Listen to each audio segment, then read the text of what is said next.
Kabla hawajaongea bali ambao Mungu alitoa ndugu huyu, kuna wapendwa ambao tulikuwa hapa tukiomba Wednesday.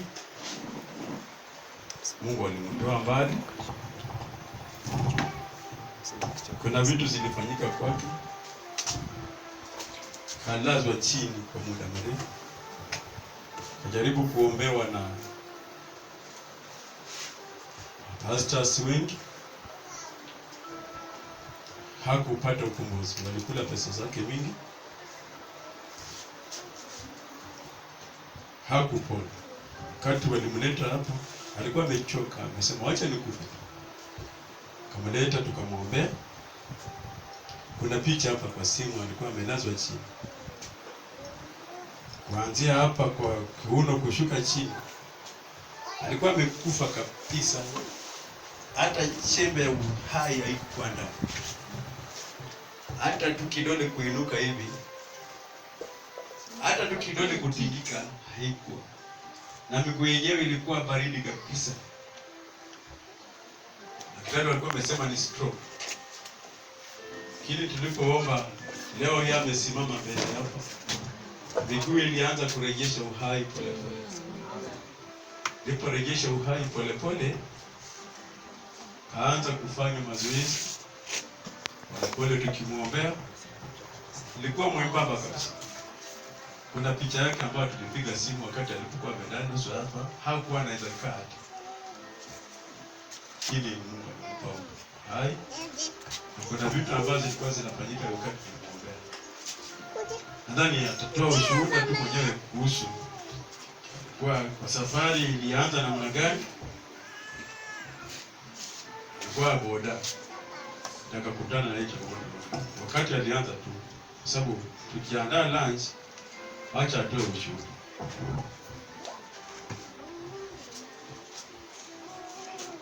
Bwana asifiwe. Namshukuru Mungu kwa mtetezi katika maisha yangu.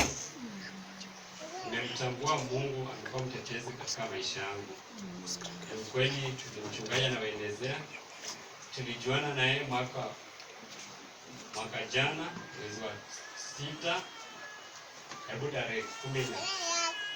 Nilikuwa mgonjwa, nimezidiwa. Baba mzazi ndiye alipata ripoti kuna huduma za Mungu mahali hapa. Baba alikuja akanichukua wakati nilikuwa nimezidiwa. Ugonjwa ulianza mwezi wa 5. Nilikuwa natoka kazini jioni saa 2. Mvua ilikuwa imenyesha. Narudi nimefunga kazi. Kwa barabara niliona moshi kiumbali. Ndani mtu anapika ile moshi kidogo. Karibia inazidi kwa mingi kabisa. Hiyo moshi kabadilika ikawa mwanadada Muislamu. Kuikaribia kabisa ikawa nyoka na chini yake inazunguka kama maji. Kwa maji huwa inasimama mingi kabisa. Siku ichukulia vibaya, siku Daniel vitani affect kiwango kubwa. Nilifika kwa nyumba nikaanza kuhisi maumivu ya mgongo kidogo tu. Baada ya hapo hivi nikazidi tu kujikakamua kwenda kazi na maumivu nayo inaendelea. Ikabadilika maumivu ya mgongo ikakuja kwa hapo ndio chapa chini. Ukienda haja ndogo unahisi uchungu.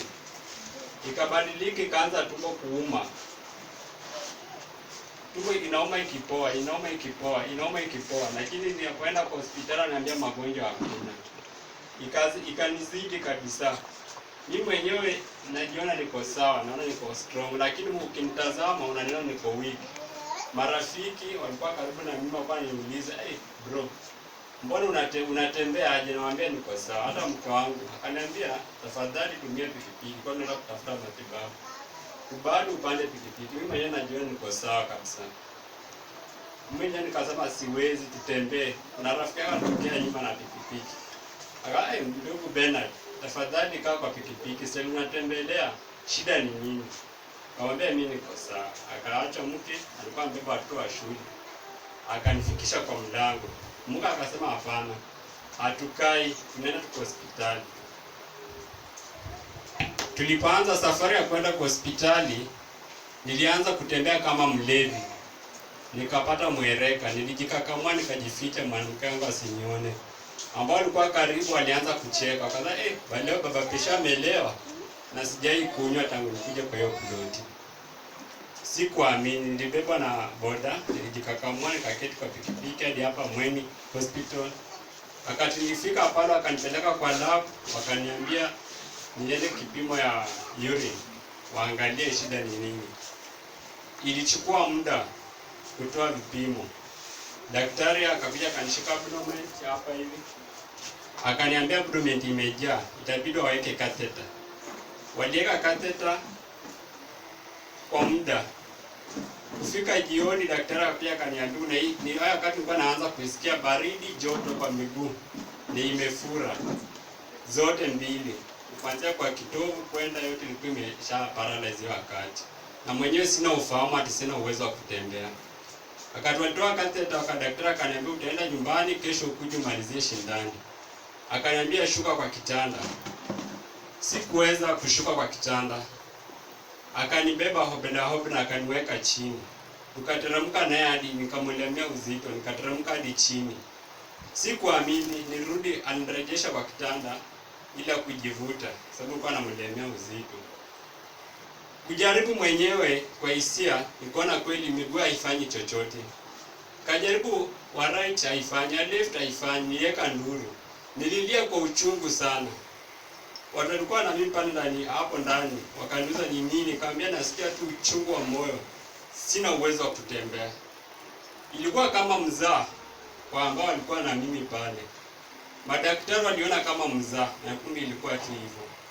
Wakaanza kukimbizana na mimi, marafiki, maboda wenzangu, wakuja wakanichukua, wakanipeleka Busia. Hiyo wakati hasa ajalogi napita bila kusimama. Imekuwa wasi, miguu imefura.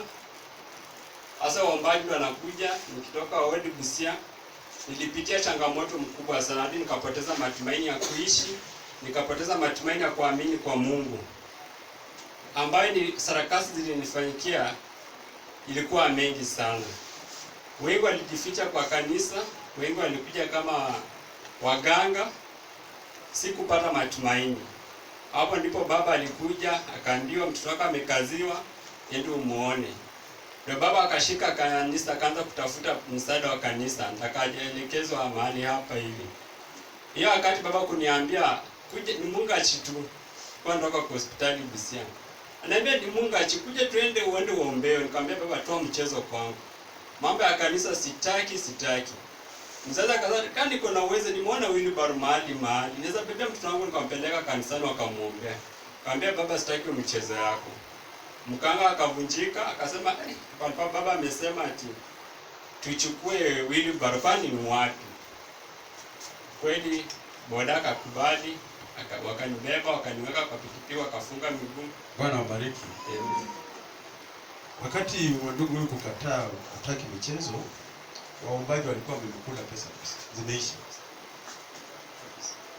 Wale wa kuomba walikuwa wamemkula pesa, waganga walikuwa wamemkula pesa, imeisha. Sasa akaamua heri nikufe.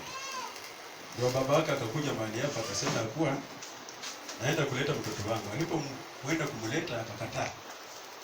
Na yule bari ilikuwa hapo kwa kona, babaka akataka kuchukua yule bari aende abebe mtoto wake alete. Maana hakuwa na misi yote. Ndio maana nasikia alikuwa alikataa acha mchezo. Bwana bariki sana. Bwana asifiwe.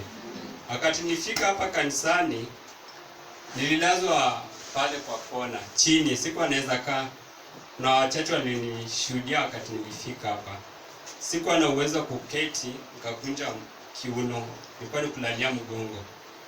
Wakati wachungaji walianza kuniweka kwa maombi, sikio ndio nilianza kuhisi nafuu, uchungu kapunguka, sababu nilikuwa nahisi uchungu mkali kabisa. Siwezi penduka nikalalia saidi yote, ni mgongo peke yake. Hapo ndio imani ikaanza kurudisha kwa Mungu. Pastor hakuchoka na mimi, alinichukulia kama mtoto wake.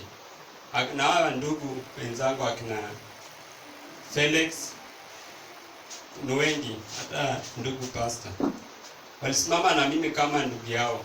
Walikuwa kuja kila siku jioni, Thursday ama Wednesday, wananichukua tunakuja mahali hapa, wananiweka kwa maombi hadi paka nawaambia sasa ninahisi vizuri.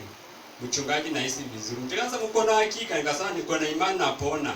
Angalia vile kidoli inacheza.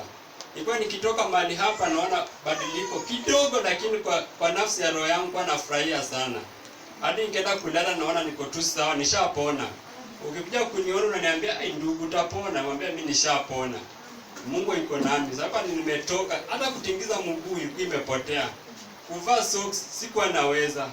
Hadi ndio watu wanacheza hivi hapo hivyo. Sikutaka hata mtoto acheze hapo. Simu kulia haistahili. Bibi yangu amepitia wakati mgumu. Namshukuru pia kwa kusimama na mimi.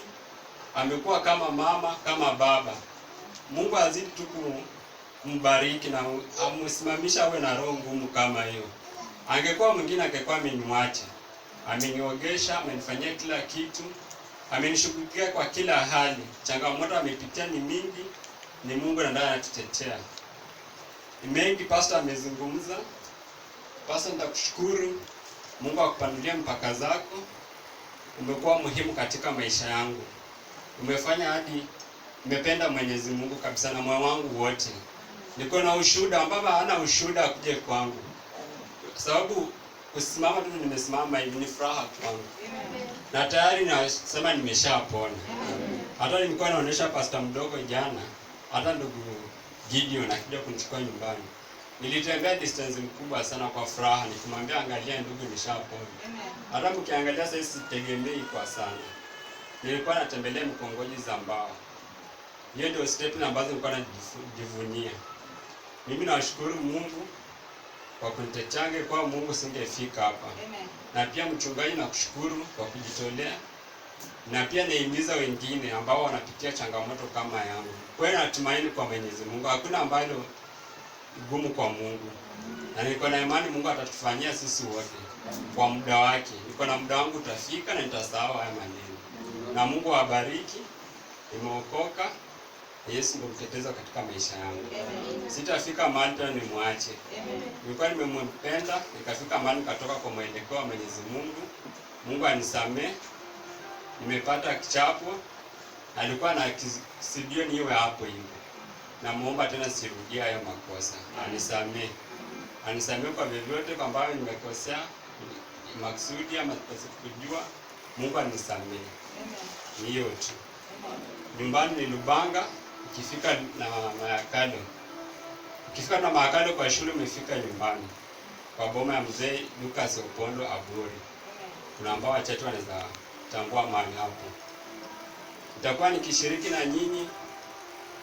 Shida tu ni changamoto mingi za kufika hapa, lakini kipata uwezo tuko pamoja. Hakuna mtu atakaye kuja kunichanganya tena tunaenda dhehebu lingine. Kanisa ni hili tu. Ubarikiwe. Hakika Mungu yuko. Hakika Mungu yuko. Hakika Mungu yuko, anafanya kazi yake. Hakika Mungu yuko. Hakika Mungu yuko. Hakika Mungu yuko, anafanya kazi yake. Yangu Mungu yuko. Roho yangu Mungu yuko. Hakika Mungu yuko, anafanya kazi yake.